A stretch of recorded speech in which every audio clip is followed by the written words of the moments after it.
नमस्कार, आप देख रहे हैं कैपिटल टीवी और मैं हूं आपके साथ परवीन शेख। इस वक्त की जो बड़ी खबर आ रही है वो ताज नगरी यानी आगरा से आ रही है। ताजमहल दुनिया का 7वां अजूबा जो अपनी खूबसूरती के लिए पूरी दुनिया में जाना जाता है और ना सिर्फ खूबसूरती के लिए बल्कि इश्क के लिए भी ये जाना जाता है। अब ताज नगरी से ही एक ऐसी खबर आ रही है जिसने सभी को हैरान कर दिया है। जी हाँ, वहां पर एक मंजिल का ध्वस्तीकरण किया गया है, लेकिन जिस ऐतिहासिक इमारत पर यह बुलडोजर चलाया गया है वो ऐतिहासिक इमारत संरक्षित बताई जा रही है। और इसके पीछे की पूरी कहानी क्या है और किस तरह से इसको लेकर अखिलेश यादव ने ट्वीट किया है और बीजेपी सरकार को घेरा है, वो सब हम आपको बताएंगे। और इसी पर ज्यादा जानकारी के लिए मेरे साथ जुड़ रहे मेरे सहयोगी अखिलेश। अखिलेश, ताज नगरी मोहब्बत की नगरी भी इसे कहा जाता है, ताजमहल जो अपनी खूबसूरती के लिए जाना जाता है, पहले तो जानना चाहेंगे ये पूरी खबर है क्या जिससे एक तरह से हड़कंप मचा हुआ है। देखिए, दरअसल क्या है मामला कि जो औरंगजेब मंजिल है उसको तोड़ा गया है, उसकी इमारत को तोड़ा गया और उसके लेकर अखिलेश यादव बहुत बौखलाए हुए हैं। अखिलेश यादव का कहना है कि भारतीय जनता पार्टी की सरकार इतिहास के साथ साथ भविष्य भी खराब कर रही है। जो ट्वीट उन्होंने किया अंतिम लाइन में यही लिखा। और उस तरीके से अखिलेश यादव कहीं ना कहीं इतिहास को सिर्फ बाबर के समय से ही देखते चले आ रहे हैं। बाबर, अकबर और हुमायूं और तमाम लोग, औरंगजेब उन्हें दिखाई देते हैं, उसके पहले का इतिहास अखिलेश यादव को दिखाई नहीं देता है। हाँ, एएसआई के द्वारा जो संरक्षित इमारत है उसकी सुरक्षा करना तो निहायत ही जरूरी है, लेकिन उसके खिलाफ जब कार्रवाई की गई है तो उसके लिए शिकायत करना चाहिए और शिकायत को लेकर आप तमाम तरीके की बातें करनी चाहिए। लेकिन जिस तरीके से उसको भी सियासी मुनाफे के लिए अखिलेश यादव सिर्फ ये दिखा रहे हैं कि भाई हमने ये शिकायत कर दी है, इस पर तुरंत कार्रवाई होनी चाहिए और इस पर जो अधिकारी दोषी हैं उनके ऊपर कार्रवाई होनी चाहिए। निश्चित तौर पर जो संरक्षित इमारत है, जो हमारे इतिहास से जुड़ी हुई है, उसको संरक्षित करना हमारा कर्तव्य भी है। लेकिन जो इमारत, जो चीजें हमारे ही धरती पर बनाई गई हैं, जिन इमारतों को लेकर यह दिखाने की कोशिश की गई है कि भारतीय नेताओं को या हिंदू नेताओं को या हिंदू राजाओं को किस तरीके से युद्ध में पराजित करते हुए मारा गया या उनका कत्ल किया गया, उसको लेकर इतिहास तैयार किया गया है। उस इतिहास को लेकर आप सोचते हैं कि भाई हमारा इतिहास जो है वो सिर्फ कुछ चुनिंदा लोगों से ही जुड़ा हुआ है, खास करके जो मुस्लिम समाज के या मुस्लिम मुगल काल के जो रहे हैं उन्हों को लेकर। जी, जो ये इमारत है वो 17वीं शताब्दी शताब्दी की की जी। बताई जा रही है। और इमारत का जो जो हिस्सा है, अंग्रेजों के टाइम पे भी ये इमारत शायद एक स्टोर रूम की तरह यूज हो रही थी, उसे इस्तेमाल किया जा रहा था, स्टॉक रखा जा रहा था। लेकिन उसकी भी जब ये कौन सी ऐतिहासिक इमारत है इसका भी जानकारी बाद में दी गई। लेकिन उस पर सियासत करना, जैसे विपक्ष हर मुद्दे पर, हर इमारत को लेकर जब भी कोई मामला उठकर इस तरह से सामने आता है तो अखिलेश यादव सामने आ जाते हैं, जैसे वही इस धरोहर के मालिक हैं। देखिए, अखिलेश यादव टोटली अभी अभी फोकस कर रहे हैं कि मुस्लिम मतदाता जो हैं या कहें कि दिशा विहीन हो गए अखिलेश यादव। कह सकते हैं, लेकिन अभी दिशा विहीन नहीं बल्कि वो दिशा अपनी तलाश रहे हैं। और अखिलेश यादव मुस्लिम वोटर्स को पूरी तरीके से फोकस कर रहे हैं, क्योंकि आजम खान जब से जेल में गए हैं तब से उनके पास कोई मजबूत मुस्लिम चेहरा नहीं है जो उस पार्टी का नेतृत्व कर सके मुसलमान समाज के भीतर। और ऐसे में अखिलेश यादव के भीतर यही लगा हुआ मचा हुआ है कि किसी भी तरीके से हम केवल और केवल मुस्लिम मतदाताओं को अपनी ओर आकृष्ट कर सकें, और उसके लिए अखिलेश यादव तमाम बयानबाजी कर रहे हैं। संभल के मामले को लेकर भी वो कहने लगे कि भाई संभल में खुदाई हो रही है, भाई प्रमाण जमीन दे रही है ना। तो अब आप कह रहे हैं कि सीएम आवास के नीचे लखनऊ में अगर 5 कालिदास मार्ग के नीचे खोदा जाएगा तो उस सीएम आवास के नीचे भी शिवलिंग निकलेगा। जब आप सीएम थे 5 साल, उस समय आपको पता था कि अगर उसके नीचे शिवलिंग है तो आपने खुदाई क्यों नहीं कराई? आपको करना चाहिए था। आप अगर हिंदुओं के बारे में सोच रहे हैं, आज आप महाकुंभ को लेकर चर्चा कर रहे हैं कि महाकुंभ में इतनी अव्यवस्थाएं हैं, इतनी तस्वीरें सामने आ रही हैं और महाकुंभ का आयोजन अब होने जा रहा है और आज और ज्यादा वक्त नहीं बचा है, तकरीबन 1 हफ्ते बाद महाकुंभ का आयोजन होना है। और ऐसी परिस्थिति में वो लगातार ट्वीट्स पर ट्वीट्स कर रहे हैं, लेकिन असल में जब जमीनी स्तर पर काम करना होता है तो अखिलेश यादव पीछे चले जाते हैं। लेकिन मुसलमान तबकों के इतिहास की बात करते हैं तो वो बड़ा बौखलाहट आती है। और रही बात प्रेम की निशानी की, तो ताजमहल को मैं प्रेम की निशानी नहीं मानी जा सकती है। उसका कारण देखिए, प्रेम की निशानी वो होती है जिसमें त्याग, तप, तपस्या आदि सब कुछ समाहित हो। सबसे बड़ी प्रेम की निशानी जो रही है वो राम सेतु है।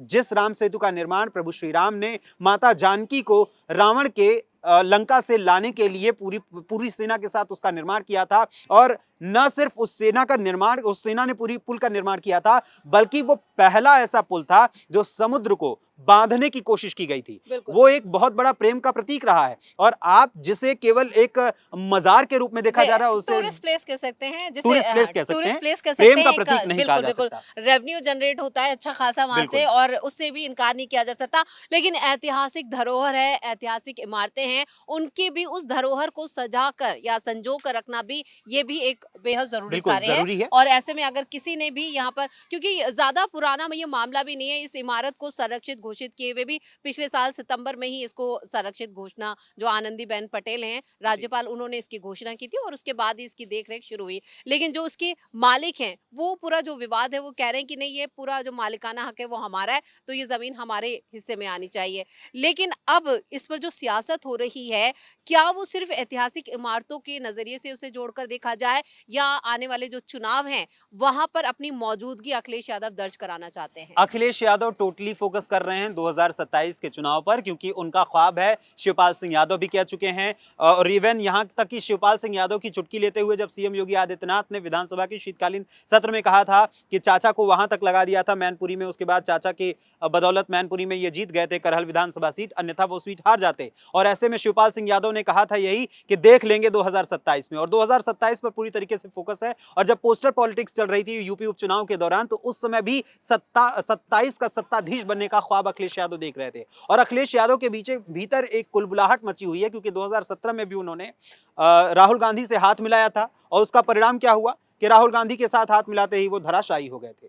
जबकि सत्ता में बने थे, एक बहुत मजबूत नेता के तौर पर थे, और युवा नेता थे, युवा मुख्यमंत्री के तौर पर जाने जाते थे, और पूरे प्रदेश को उनसे बहुत उम्मीदें थी, और कई काम अच्छे किए हैं उन्होंने, इससे कोई नकार नहीं सकता। लेकिन उसके बाद अखिलेश यादव जो परिवर्तन चलते चले गए हैं, अपनी चीजों को बदलते चले गए हैं, उसी पुराने परिवेश में चलते चले गए हैं, जिसकी वजह से मुलायम सिंह यादव पर मुल्ला मुलायम का एक टैग लगा था, उसी तरीके से अब अखिलेश यादव भी। हालांकि 2024 के लोकसभा चुनाव में उन्होंने पीडीए की नई नीति बनाई, जिसका परिणाम उन्हें अच्छा मिला, बट उसका परिणाम यूपी उपचुनाव में नहीं मिल पाया था। और अब अखिलेश यादव को जो धरोहर को संचय करने की बात हो रही है, वो असल में धरोहरों को बचाने के लिए नहीं कर रहे हैं, असल में वो खुद को भी नहीं, वो असल में कर रहे हैं मुस्लिम वोटर्स को अपने पक्ष में लाने के लिए, कि भाई देखिए हम आपके लिए सोच रहे हैं, आपका इतिहास बचा रहे हैं। लेकिन जिस तरह से कांग्रेस की यूपी में सक्रियता बढ़ी है, उसके बाद भी उनकी टेंशन, क्योंकि ये इंडी गठबंधन में भी साफ तौर पर देखा जा रहा है कि कांग्रेस को सपा जानती है कि अगर यूपी में कांग्रेस आ गई और कांग्रेस थोड़ी सी भी मजबूत हुई तो उन्हीं का वोट बैंक जाएगा।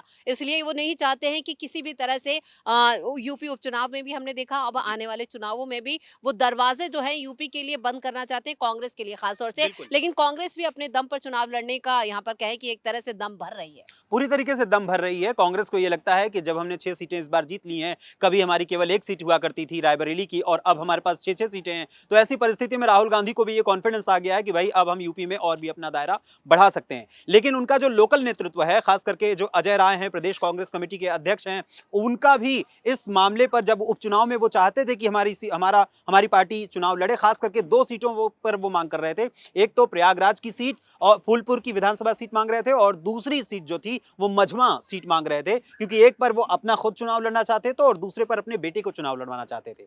और जो अध्यक्ष हैं ये कांग्रेस कमेटी के, ये 5 बार के विधायक भी रह चुके हैं यूपी में, और इस परिस्थिति में वो चाहते थे कि यूपी उपचुनाव में कांग्रेस अपना दमखम दिखाए। लेकिन केंद्रीय नेतृत्व ने, खास करके राहुल गांधी ने हाथ खड़े कर दिए, भाई देखो हम वहां बोलने नहीं जाएंगे। और अखिलेश यादव जो विधानसभा के चुनाव की बात करते हैं तो अकेले लड़ने की बात करने लगते हैं। लेकिन जब संसद का शीतकालीन सत्र चल रहा था, तो उस दौरान अखिलेश यादव कहीं ना कहीं राहुल गांधी के साथ कुछ हद तक नजर आए। लेकिन जब बात आई दिल्ली विधानसभा चुनाव की, तो अखिलेश यादव कांग्रेस से अलग होकर आम आदमी पार्टी के साथ खड़े हो गए। और आम आदमी पार्टी, कांग्रेस और भारतीय जनता पार्टी, ये त्रिकोणीय एक मुकाबला बन रहा है जो दिल्ली में, उसको पूरी तरीके से वहां पर एक अलग ही खेल चल रहा है। लेकिन अगर हम केवल यूपी की बात करें, तो जिस तरीके से पुरानी इमारतों को लेकर अखिलेश यादव में बौखलाहट मची हुई है और मुस्लिम तबके को अपनी ओर केंद्रित करने के लिए लगे हुए हैं, इसी को लेकर वो देख रहे हैं कि संभल में भी पूरी तरीके से खुदाई हो रही है। वहां समाजवादी पार्टी के ही नेता फंसते नजर आ रहे हैं।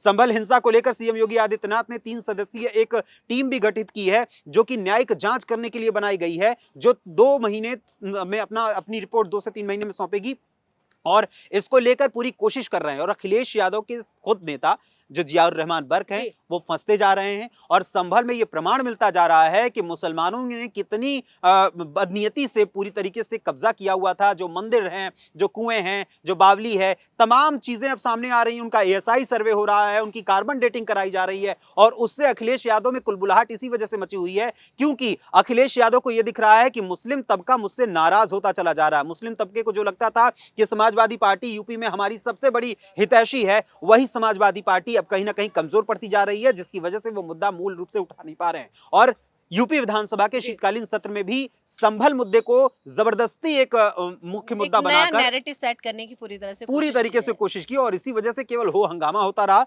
जो सदन का सत्र 4 दिन चलना था वो तीसरे ही दिन वाइंड अप करने की कोशिश करी गई और उसके बाद फिर चौथे दिन उससे पहले ही उसको बंद करना पड़ा। और सीएम योगी आदित्यनाथ का जो अंतिम भाषण भी होना था इस बार के विधानसभा सत्र में वो भी नहीं हो पाया था और उसके पहले ही बंद होना पड़ा। और अब अखिलेश यादव पूरी तरीके से बौखलाए हुए हैं और इसलिए कहीं ना कहीं उन्हें मुद्दा कभी कुंभ दिखता है, कभी शिवलिंग दिखता है सीएम आवास के नीचे, कभी संभल की खुदाई को लेकर विरोध जता रहे हैं, तो अब जता रहे हैं आगरा की इस औरंगजेब मंजिल को लेकर। चलिए, इस तमाम जानकारी के लिए धन्यवाद। बहुत बहुत धन्यवाद। तो कुल मिलाकर अखिलेश यादव ऐतिहासिक धरोहरों को लेकर जो दांव चलने की कोशिश कर रहे हैं वो सियासी दांव उन पर ही उल्टा पड़ता हुआ नजर आ रहा है। यानी संभल पर उनका जो दांव था वो कामयाब नहीं हुआ, तो अब आगरा की ये ताज नगरी को लेकर जो मंजिल ध्वस्त की गई है अब उसको लेकर भी वो सियासत पर उतर आए हैं और सीएम योगी को घेरने की कोशिश कर रहे हैं। उन्होंने अपने ट्वीट में साफ कहा है कि यहाँ पर बीजेपी सरकार में ना तो भविष्य सुरक्षित है और ना ही इतिहास सुरक्षित है।